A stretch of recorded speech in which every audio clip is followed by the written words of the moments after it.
You're listening to the Overfunctioning podcast, Zac and Alex's movie reviews, connecting leadership concepts and movies.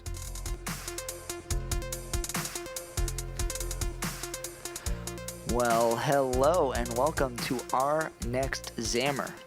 I'm Zac. And I'm Alex. And this is Zac and Alex's movie reviews. And today we are bringing you the December 2017 hit film, Molly's Game, Aaron Sorkin's directorial debut. And let me tell you, it was a pleasure to watch, and it was quite long. Wait. You said 2017? Yeah, it came out in December of 2017, yeah. All right, because it's 2018 when we're watching it. It is 2018, yeah. And now that you mention that, as of now, when we're recording this on January 6th, it has a 7.7 on IMDb, an 82% on the tomato meter, an 88% on the audience score, and Google users give it a 78%. Mm-hmm.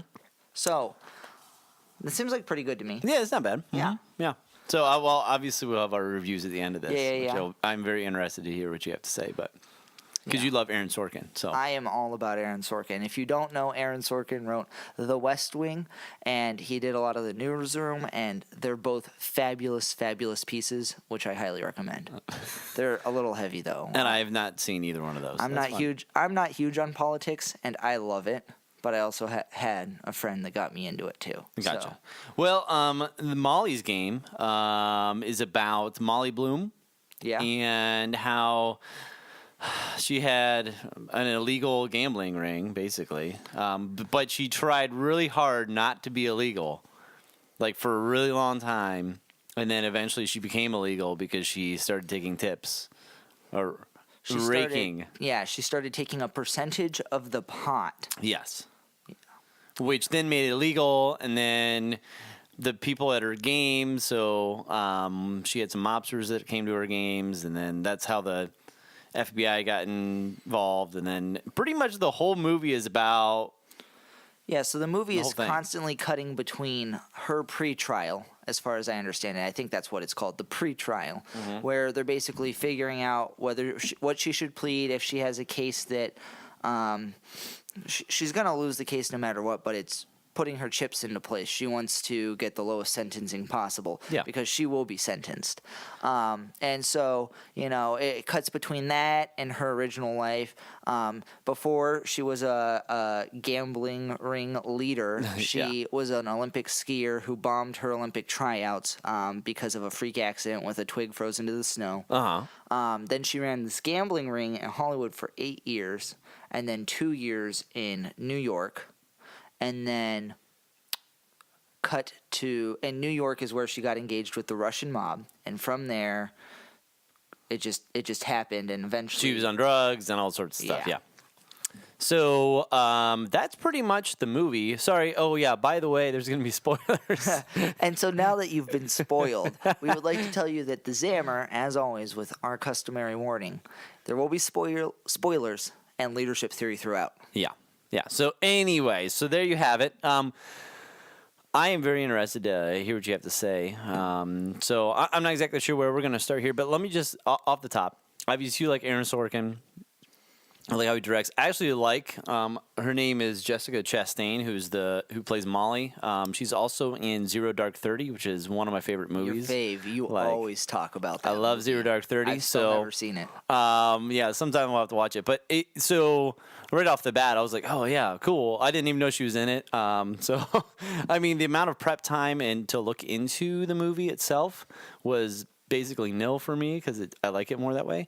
So it was good to see her in there. And then her father, Larry Bloom, was why did I just blank on his name? Yeah, I don't know his name off the top of my head. Okay. Anyways, it was kind of interesting seeing him. And what the interesting piece of this is that he was in the movie, he played a psychologist. Yeah. And her father, which, when it comes to leadership theory, it's all about psychology and family stuff. So, there was this undertone piece of the movie where you knew that the father had some sort of play in the movie, but it was almost, I was just waiting for him to show up somewhere. Yeah. And he shows up pretty much at the end of the movie. The last 15 minutes. Yeah. And so to a point to where they start like having this 3 minutes psychological session that usually is a 3-year psychological session. According to the script, yeah. Yeah. So that was a big crux of some of the leadership stuff I'm sure we're going to get into, but anything in particular that you would like to touch on? Yeah, can we start with just talking about the story and the pacing as a whole? I think they did a very good job cutting between the quote-unquote current piece of the film, which was the trial that you saw her walking through, cutting back to the past, which was the more high-intensity drama part of the film. Yeah. With the mobsters and the one point in which she has a gun in her mouth. I think they did a very good job cutting between that. I cared about her as a character. Like, I wanted to know what happened. She didn't really have my empathy as a character. Oh, really? No, but I wanted to know what happened to her. You get empathy out of her after she broke her back and like had all that stuff in her. So there was empathy until like I saw the moral shenanigans she was playing. I had issues with the dichotomy of the moral basis I felt like she was trying to bring in her actions and upholding her name and that whole thing, as compared to being a large part of people ruining their lives. Well, clearly it was daddy issues. I mean, so I'm watching this movie and I felt empathy because she like didn't be able to, pursue her Olympic career because some freak accident. And then on top of that, she's like trying to put her stuff back together and she's got all these daddy issues. So that was my like empathy towards her. Because it was very clear.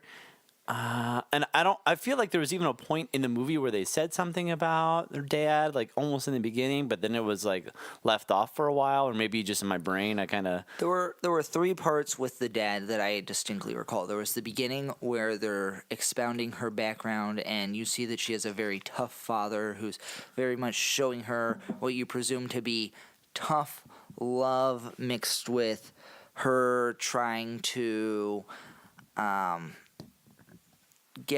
she's trying to be rebellious to get his attention and all this other stuff. So you see her background with her father. Then you see it. You don't see him for a while. Yeah. Then you see him at the middle for a brief second, and they don't reference him. He's not even in the scene. But it's the mother talking to him, and the lawyer, Charlie, who is defending her on sort of an IOU. He asks her about her relationship with her father. And she basically says that it was fine, that she doesn't know why they weren't close. And then it flashes to a memory of her listening to her mother talking to her father, presumably when she was 20, when Molly was 20, about how her father had cheated on her mother many, many times. And you sort of paints him in a negative light. And then finally at the end, the redemption, which I felt was rapid. I'm your father. I love you. Here's 3 years of therapy with me as your father, but about me in 3 minutes. Yeah. And so let's hit that. I don't know if you want to hit that real quick. What? The 3 years. The 3 minute? Well, I think that's definitely where we're going to go here. So let's go step by step. There are 3 questions. So first off, the length of the movie I thought was a little long. Just tossing that out there. I thought it was a little bit of a long play, and I understand that. But regardless, let's go into, because you did say something about that, let's go into the 3 questions, the 3-minute psychological session with Pops. And just to touch on the length of it, I tried to...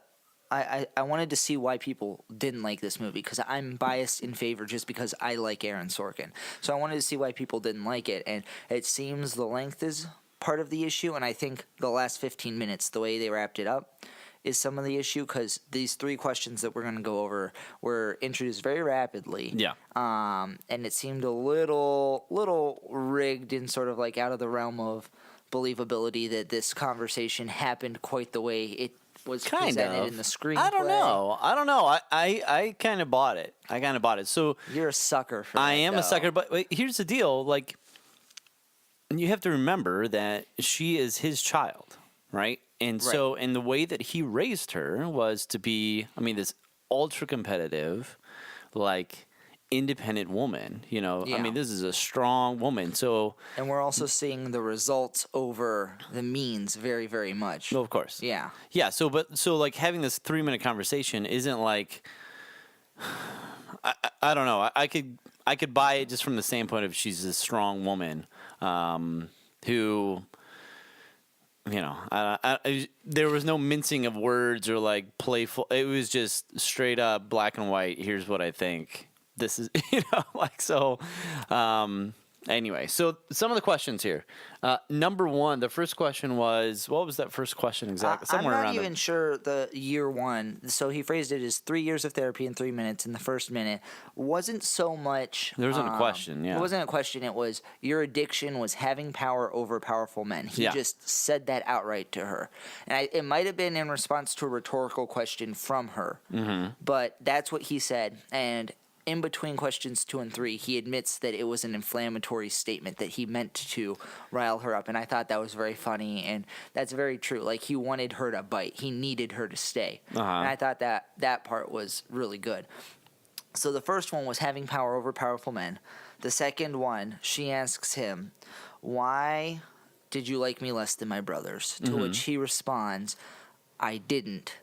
But sometimes it appeared that way. And it appeared that way because of question 3. Yeah, year 3 of this 3 minutes of therapy was actually, do you think you were a good husband? Or something along the lines of, like, are you a good, upright, like, why should you have been my role model? Like, that sort of thing. To which he says to her, I treated you the way I did.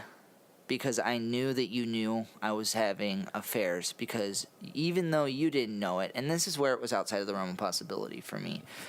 When she was 5, he claims that she saw him with another woman in his car. And even though she didn't know what it was, right in here, right in her heart, she knew, and it resulted in her rebellious behaviors. It resulted in the distance between them, and his reaction to her, knowing that she knew, resulted in distance and pushing her towards excellence and claims of good fathership, while at the same time. So why are you not buying distance. this? It just. Did you see they even showed the video of like the back, like where he was just asking her questions for her, like during her birthday or something? Yeah, I thought that was well done. The part that I don't buy is you saw me when you were 5 and you knew what was happening even though you didn't know what was happening. Okay. I think he's putting too much emphasis on her response to him rather than his response to her. He did admit that it was his reaction to her that led to a lot of his behavior. He said his shame, and I think that just even including her reaction as a 5-year-old to him in those statements, I don't buy that that's why she said that she didn't have any role models, that marriage was a trap, and that... What was the middle question? I don't know. But why do you think she acted that way then? I think they were trying to tie that in this whole gender role, masculinity, father thing. Do you think they even need to tie it in? I mean, if he would have just said, it was me covering up my shame, I think that would have been fine. Yeah, that's my point. I feel like they were trying to jam a little bit more into this, like, you are who you are because of things outside of your control when you were a child. Yeah, because it seems like if even just leadership theory or bone systems theory says that the anxiety is going to be felt, well, he clearly had anxiety because he felt shame over what he was doing, and that, in result, messed up his relationship with his daughter. Yeah. And so, probably his sons, too, and with his wife. Yeah. Right? I mean... It definitely with the wife. They got divorced. We didn't get to see anything with the sons, but Yeah. I mean, from the stuff that we know, is that the whole family system is going to get disrupted because of the anxiety of the leader. So, and he was the clear leader of that family. Yeah, he sat at the head of the table. There was that kitchen scene where she was being rebellious. She was trying to minimize his role as a father, as a psychologist, by talking down about Freud as a symbol of all psychologists, and that having been taught to her by a lesbian teacher, I guess. I didn't really, didn't that really wasn't understand super it either, clear. yeah. And somehow that was relating to an implication on the way that he's being treated less as a daughter than a son, I think, as well. There was a lot of that undertone of gender issues, which I totally understood high level in her gambling ring, in her casino-esque stuff, because she was tossed away a couple times and she was severely mistreated. Yeah. And viewed as less. Especially Dean Michaels, or whatever his name was, Dean... Oh, her boss. Her boss early on when she first moved to Los Angeles. He was very harsh to her in terms of he wanted her to be beneath him. Like, the way she was portrayed as, you are less. You are less. I am more.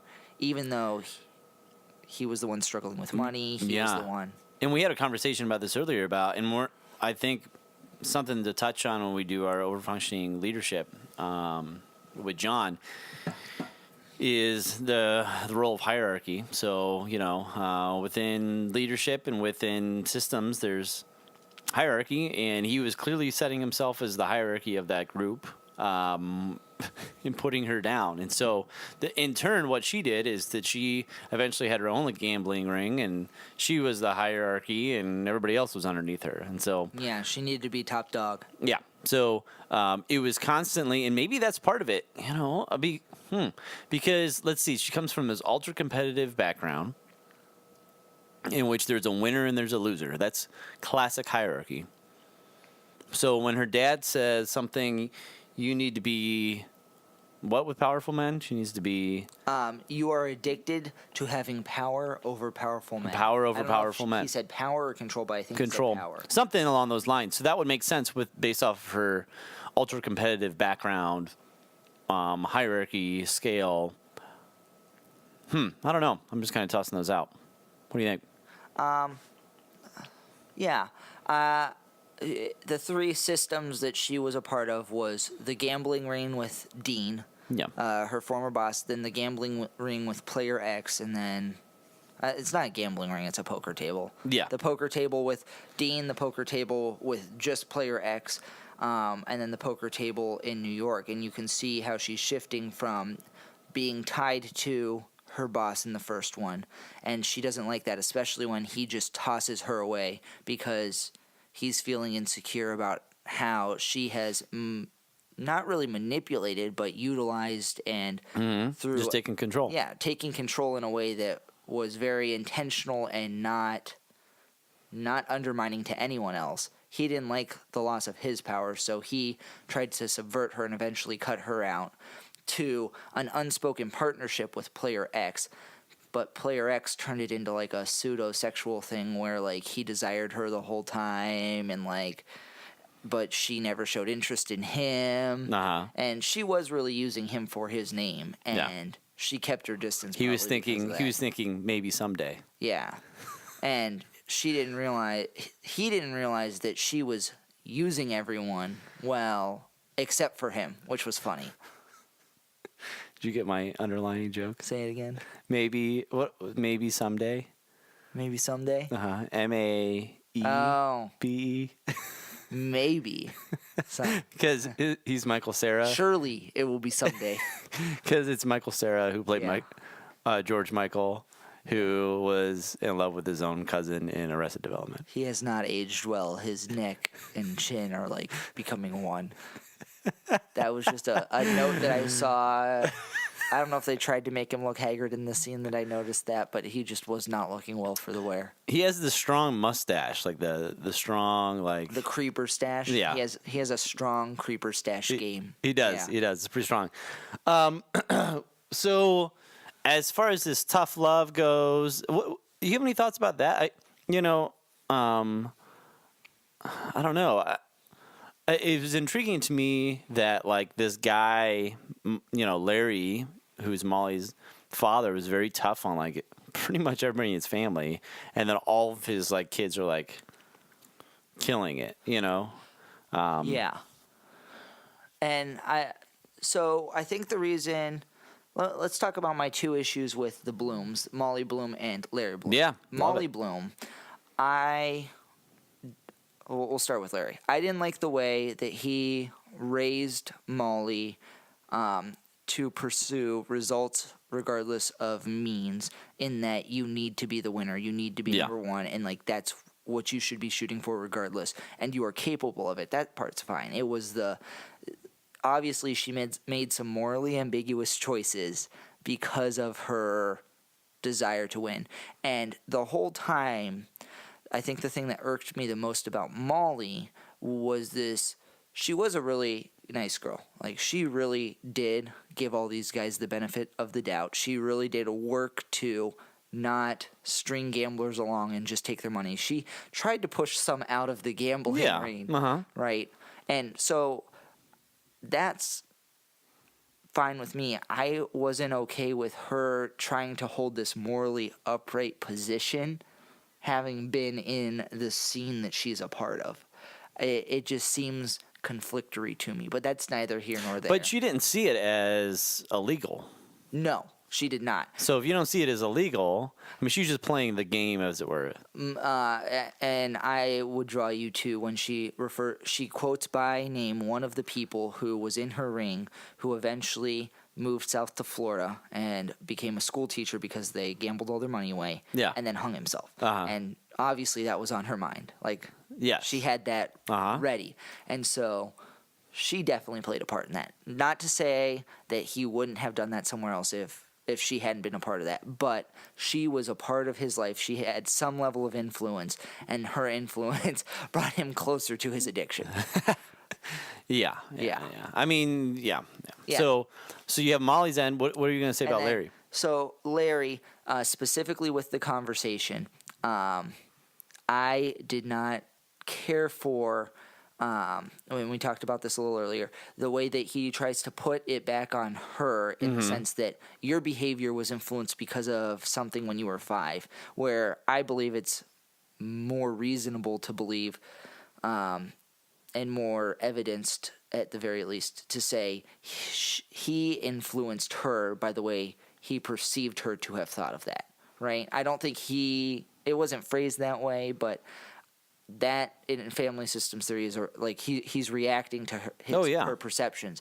And from that, and so that's sort of like how I'm coming into these characters. Like, I'm sort of like rough around the edges about the way Molly morally perceives herself, and I'm a little rough around Dad's perception of himself as a father. He thinks he did an okay job as a father because he raised he even said that. stellar people. And that's fine. I'm not saying he wasn't a stellar father, but I'm saying he wasn't really a stellar father morally, and that was interesting to me.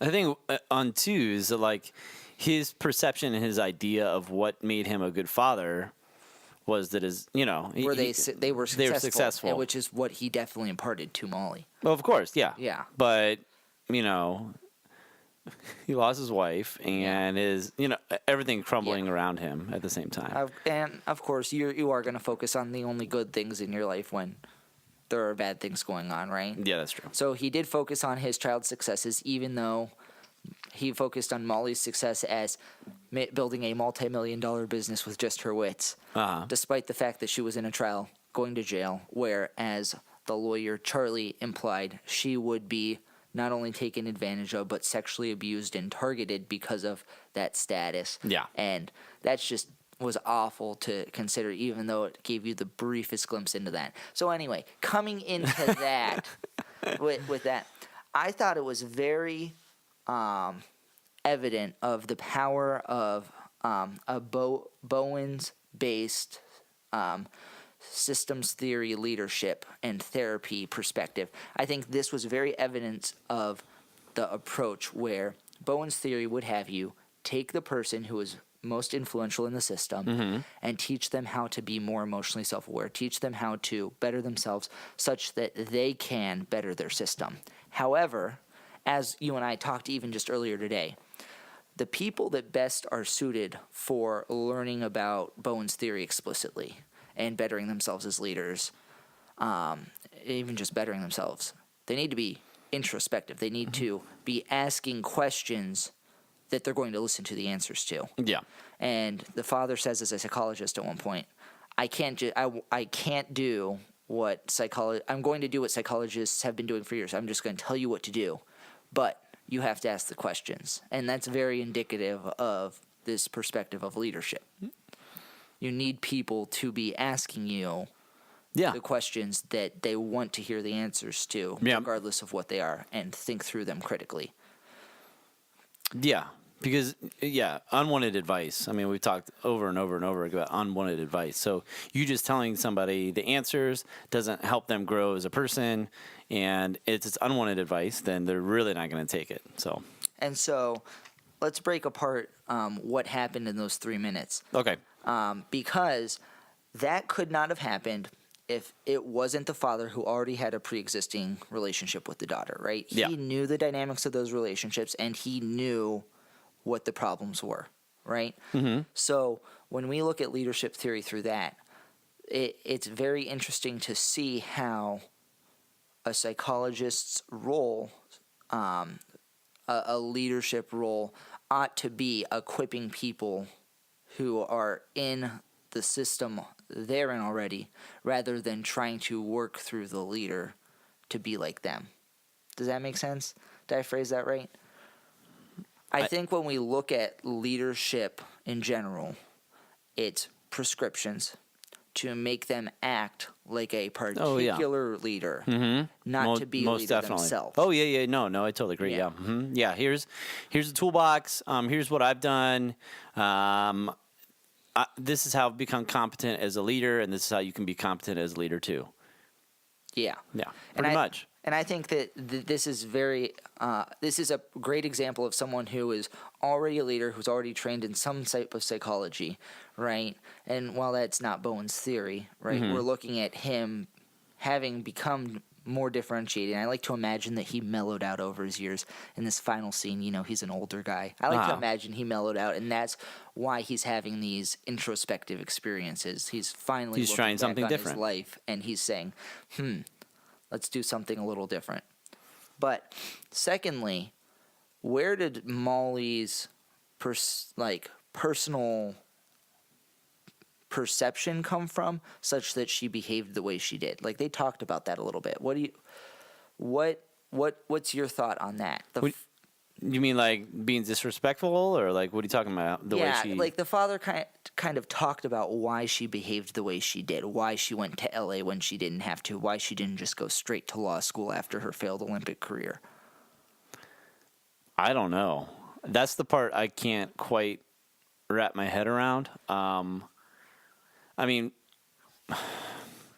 the way that he raised her and raised the family is one that's like high achieving success. And so I don't know if it was circumstance. I think part of it was circumstance, being in LA, and then just so happened to be, working for this guy who presents this opportunity.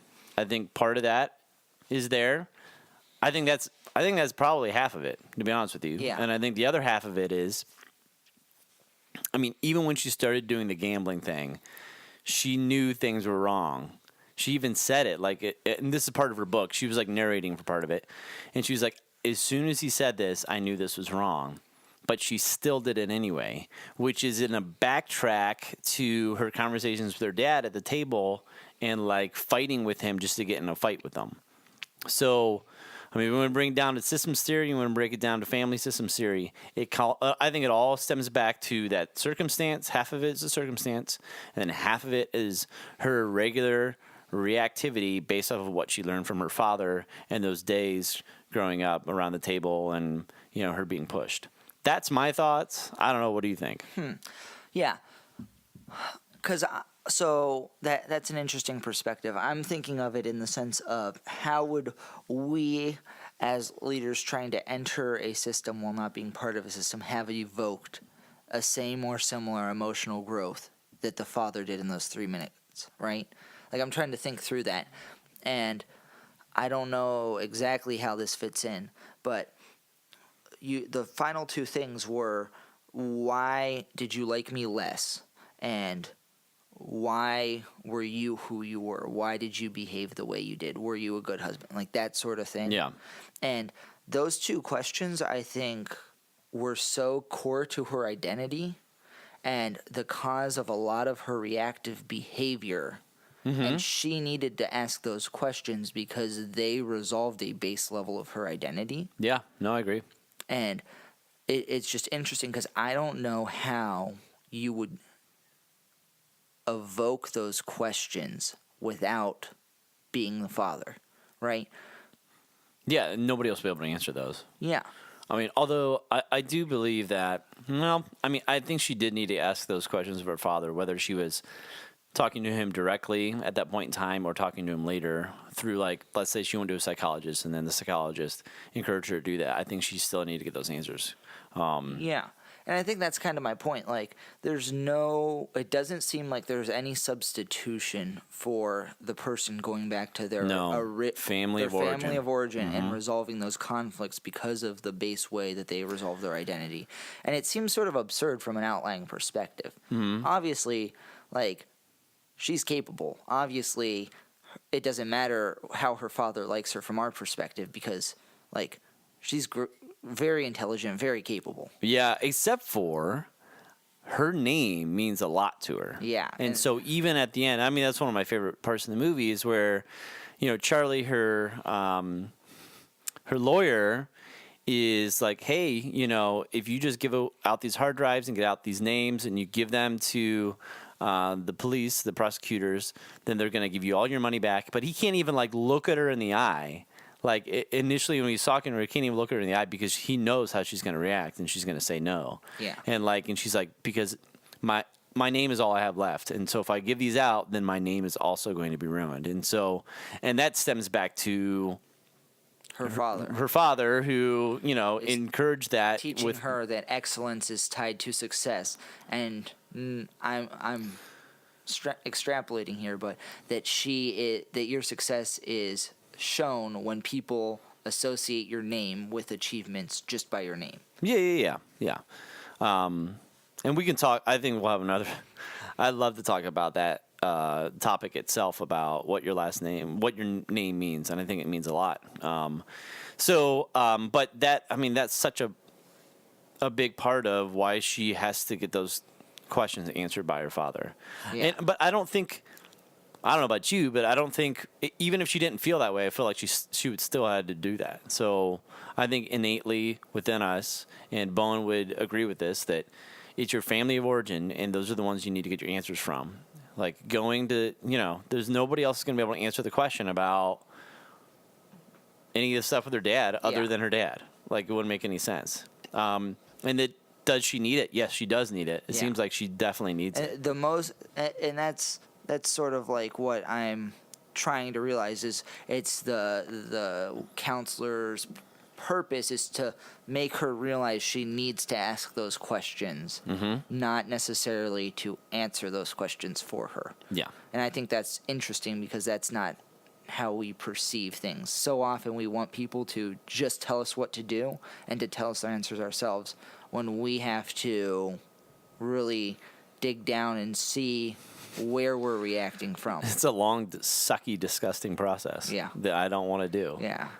And we just say it's easy. It's just self-differentiation, even though we're saying that what's easy is hard. Oh, yeah. No doubt. But it does give this is why we're doing this, review, is because we look at these different things from our Bowen systems theory lens, and so it makes it more interesting. I mean, that's the part I knew we were going to talk about, like dad, because that was the whole thing. So with that, I think it'd probably be a good time for our reviews. I feel like we've done a pretty good job of discussing. There's nothing else to really discuss, other than our reviews, which we can talk. So would you like me to start this time? Yeah, let's have you start. So obviously, I think the movie's a little lengthy. I like the actress. I really like her a lot. Yeah. I don't feel like I could really watch a movie where she's like really happy though. Yeah. Like she's a very strong woman. She just displays that kind of person. Yes, and stoic can't be lighthearted. Yeah. So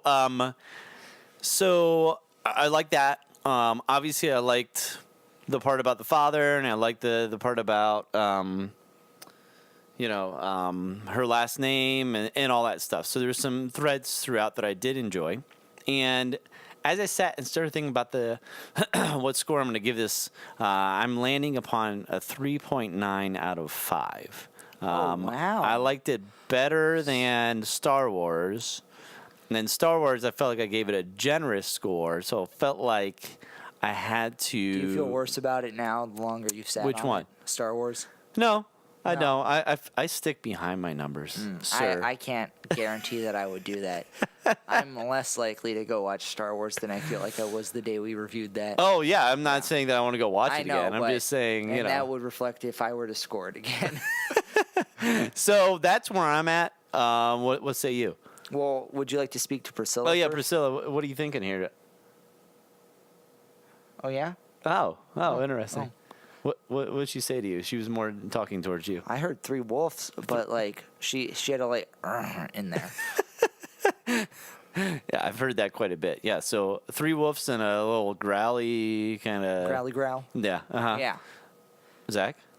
I, as you know, use the 10-point scale. Okay, I was just going to ask you. And I would give it a 7.1 out of 10. Okay. Yeah. That's a pretty generous score for you. I think it's the highest I've given to date in the ZAMRs, right? Mm-hmm. Yeah, because Godfather did not get that. And neither did Star Wars. And Hacksaw Ridge. Hacksaw Ridge. You did love Hacksaw I Ridge. think I gave it though. like a 6 something, right? Yeah. And then Fences was obviously a masterpiece, but it wasn't for me.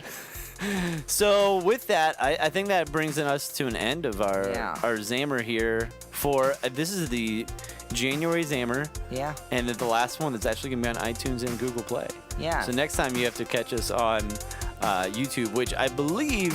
Will become our exclusive platform. Yes, and we have discussed that next time the audio will be greatly decreased because as soon as we get out of the movie theater now, We're just gonna record it right from the camera. yeah. So it'll be a little bit sloppier, but Yeah, but sometimes you need a little sloppy. So anyway, we're just gonna wrap this up. We're gonna say check us out. We're the Overfunctioning Podcast. You can check us out on Overfunctioning Leadership, and you can check out our podcast on iTunes or Google Play. You can check out all of our content on YouTube.